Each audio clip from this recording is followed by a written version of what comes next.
News Channel 5 Network, this is Morning Line with Nick Barris.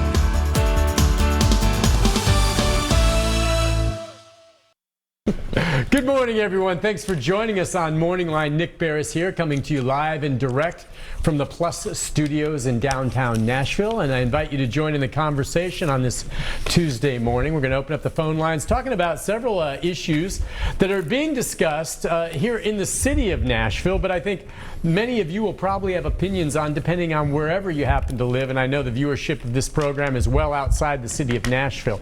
But we're going to discuss some of the key things. And let me just throw out a few of them to you. How you go about hiring a new police chief. As you know, Chief Anderson is going to retire here in Nashville. The process, who will be involved with that, what you're looking for in a police chief, be it a male or woman, their experience behind the scenes, all of that. Another question that Metro Council is considering, and most of these will be on second reading. You know, it takes 3 and moving forward before anything passes. But the idea of, you know, banning the police department from using tear gas. What do you think about that? Many of you remember during the protests and mini riots, if you will call them, the looting that happened here back in May. They ended up using tear gas to disperse some of the unruly crowd from in front of the historic courthouse and got them out of there. And, you know, many of the protesters and others maybe complained that it burned your eyes. Yeah, that's what tear gas does. You know, and now there's a move to say, hey, look, we don't want our law enforcement using tear gas. What do you think about that? We'll go into that. Some other issues on the budget. And of course, we're not going to pass without talking about where we stand on the issue of mask mandates and how we're doing with the effort to try to stem the spread of COVID-19. And we're going to talk about that this morning, our weekly visit with Metro's Vice Mayor, Jim Shulman. Good morning to you, sir. A lot going on, as always. There's always a lot going on. Good morning, Nick. Nice to be here. Yeah, I will take phone calls. We'll open up the lines here in a moment, 737-7587. Did I cover it? What do you anticipate tonight, besides what will probably be a long Metro Council meeting? But, you know, some of those issues, the tear gas issue, the search for a new police chief, the question of, you know, placing, you know, restrictions on the use of force by officers. How much can the Metro Council do in that regard?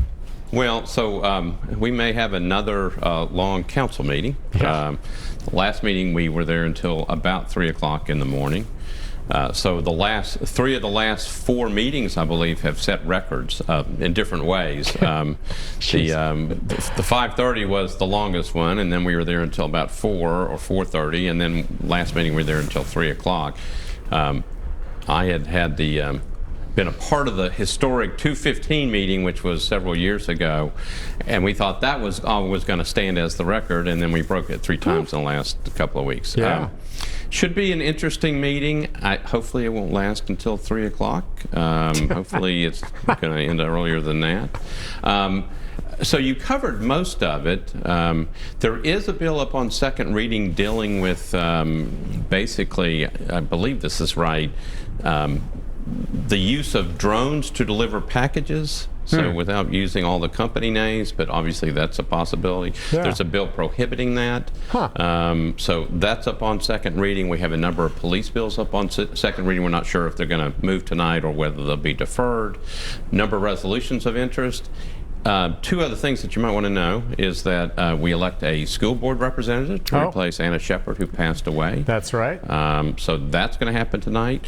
And Kevin Crumbo, who is the finance director for Metro, is going to come in early, and he's going to give you an update, or he's going to give the council an update and people who are watching an update on where we stand as a city financially, because I know that people are still concerned about the property tax increase and kind of want to know kind of where we are. Saw the paper this morning. There's still discussions about more money coming in from Washington.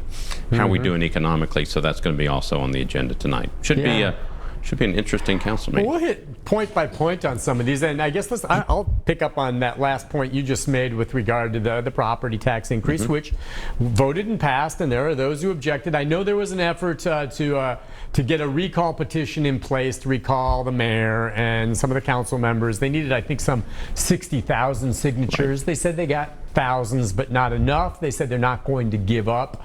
Certainly their right to do so. Well, what was your thoughts on that? Clearly some people still upset and not wanting to see it happen. So like everybody else, we hear, we we are listening. And I know people are upset. I think the thing to remember is that, again, you have to look at it from a standpoint of how do we function as a city. I know people still think there's lots of waste in government. People are mad about what's happened over the last, 5-10 years. We overspent. How can we be in this situation with all the development? I'm telling you, based upon everybody looking at this, it is what it is. And the mayor was faced. We sort of knew that we thought we would need to have a property tax increase this year anyway.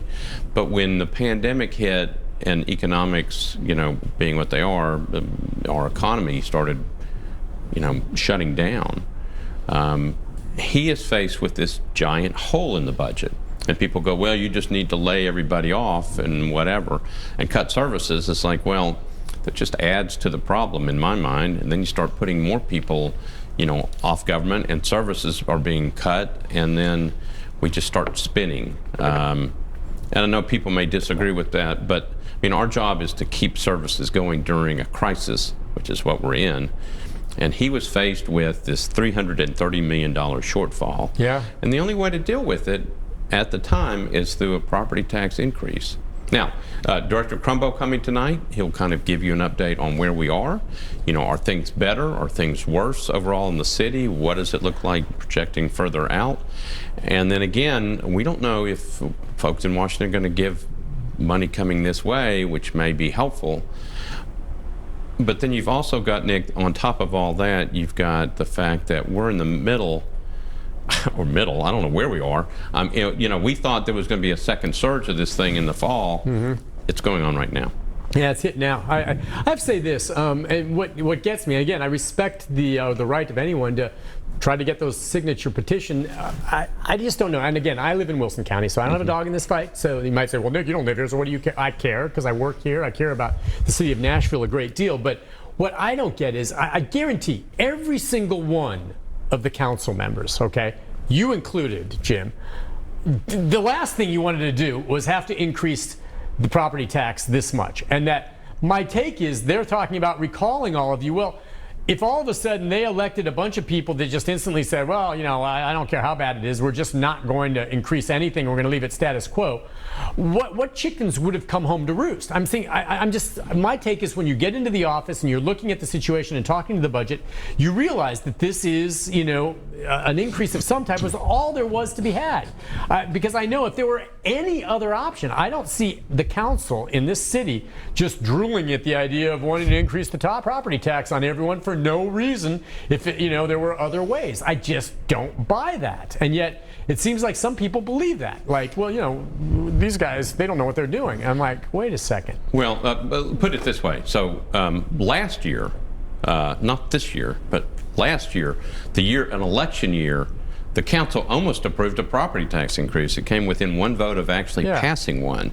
And if you talk to most of the members back then, I know we've had new members elected since then, but if you talk to the members last time, you even had some of the more conservative members proposing a tax increase in an election year.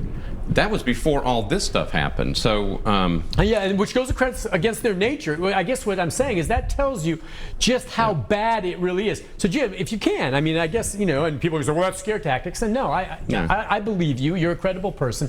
If, let's just say, nothing had been passed as an increase, it was completely status quo, okay? And you said, well, the public, can't hit them with this tax right now because it's hard for many of them during the pandemic. Nothing. We're just status quo. We're not changing anything in the budget. It's going to stay the same. And we'll just roll on. If that had been the approach, which I think an awful lot of people, maybe signing this petition would like to have seen happen, what would have been the result of that? Okay. So let's say we just passed no property tax increase, and we have to pass a balanced budget. So based upon the projections, that's a $330 million shortfall. All right, so take out some of the things regarding trying to build up at least the fund balances, which is basically your savings account, your rainy day fund, your piggy bank. That was about $100 million. And that was really something the state was requiring because we had depleted all those funds. So there are state benchmarks you have to meet.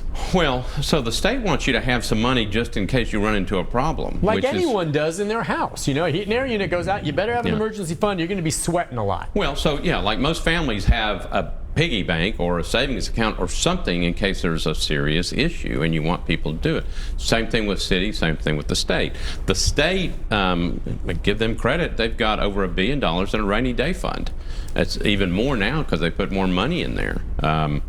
The city had depleted its revenues and its funds. So no money in the piggy bank in case we ran into an emergency situation. So, okay, so no property tax increase, no rainy day funds. The state comptroller's office basically had said, I'm not approving your budget, you're in trouble, and we can take it over. All right, so that was one thing. But then just take that off the table.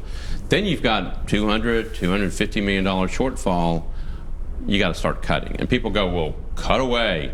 Okay. It's like, okay, so where do you cut? So you certainly can't cut into schools. That's a violation of the law. So you take that off the table. Police and fire, okay, then you start people going like, well, you know, should you take money away from the police department? Some people obviously are saying yes and no. But if you take the money away, it's not going anywhere else because you're taking money away and not giving it anywhere else. Yeah, because you have a shortfall. So you take it from, I'm just wondering, so does that mean 911 operators? Do you think about public works, the Right. maintenance of roads? I'm just thinking of all these things. It was no longer just, well, cut that dude in the corner that shows up and never does any work. We can get rid of the extra fat in this office, okay? It's not that. That stuff's already gone, and I truly believe that. I mean, all right? So you're cutting stuff that people are going to miss or stuff that is mandated and you have to have and the state or federal government are going to force you to anyway, right? Right. So let's say that, you know, the argument about the police and funding, defunding, all those other things. Let's say that, obviously, you know, you're looking for money to take away. So let's say you start taking money away. You're not giving it again to any other agency. You just are taking it off the table. Yeah. So let's say there's an effort to say, okay, we're in the middle of a pandemic. We have to fund where we are with police and fire. Okay. And the courts obviously have to somehow be able to function. So then you're left with other public works, general services, other agencies, parks. Then you start, and you're not talking about cutting equipment or supplies. You're actually cutting people and salaries. Okay, so that's how you do it. And so if you take the basic, okay, what are the basic concerns of government? You know, I would say education and keeping people safe. I mean, however you do that, those are the two things that you've got to do, particularly in a crisis situation. So you're left with the basic other functions of government. And if you're looking for $250 million, $200 million, you're basically cutting very, very deep. Good. See, that's about as upfront you've been with me on what it means, and let's be clear on this too. The two things you say, which you're absolutely right. You know, public safety and that's fire and police, and education are the two most expensive things, and so you have to protect those. I just view it as, you know, these folks who are objecting to it and say, well, we're just going to. A fundamental lack of understanding of what the options were, because I guarantee you the council members, none of them in their wildest dreams thought they'd ever have to do something like this, but they realized there was simply no other realistic choice. Now, you could make the argument, I know some of the other council members came with other options, maybe not quite that large a tax, but saying there wasn't going to be one or anything like that, that to me shows anyone who feels that way has a fundamental misunderstanding or just doesn't care of how the system works. Listen, we'll take a break. When we come back, if you disagree with me, that's fine. Call and let me have it. If not, you can call and agree as well. And if you have questions, join me. We're not just talking about the budget, though. When we come back, I want to ask him his thoughts. It's one of these things that gets people talking. You know, banning tear gas from the police. And some people say, yeah, let's get rid of it. And a lot of other people say, why? So let's talk about that when we come back, and we'll take phone calls as well right after this.